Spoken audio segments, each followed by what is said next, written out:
how important parental involvement is in a child's education. But the only person who knows the right time to come out to a parent is the child, him or herself. And while I came out to my parents, when I came out to my parents, it was at a time, place, and manner of my own choosing. I would not have wanted anyone else to make that decision for me. I made my choice based on the relationship I had with my mother and father.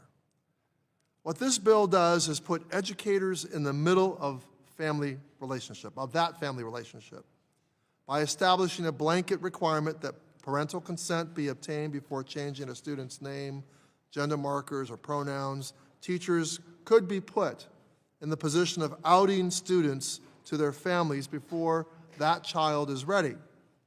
And while most families are loving and want to support their children, not every child lives in a safe and supportive home.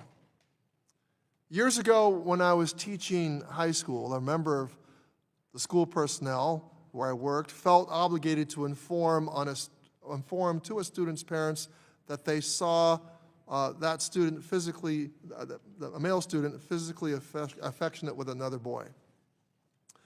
That staff member did not anticipate how violently the child's family would react.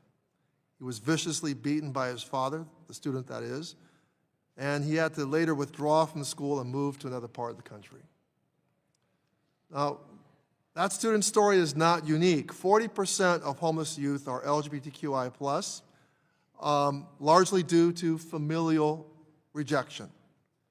Transgender youth in particular face higher rates of childhood abuse than their peers and significantly higher rates of anxiety, depression, and suicidal ideation. For a student who feels safe to be themselves at school but not at home, violating the sanctity of their safety goes against the fundamental nature of who a teacher is.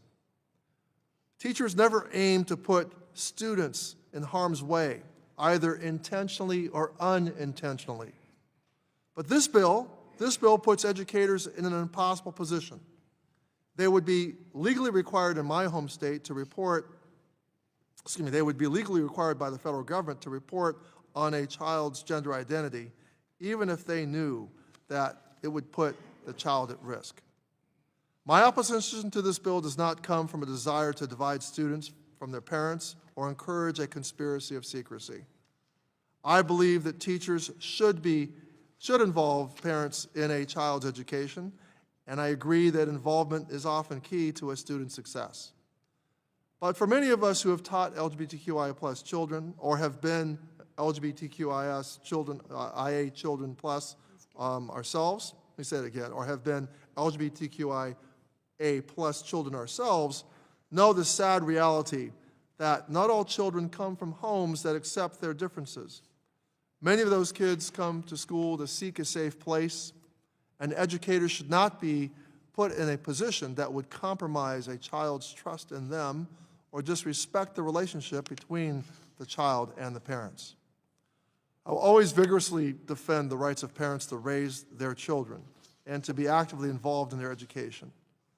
But I also will defend the rights of children to learn and grow in a healthy, safe environment. For that reason, I oppose this bill, and I urge my colleagues to do the same, and I yield back.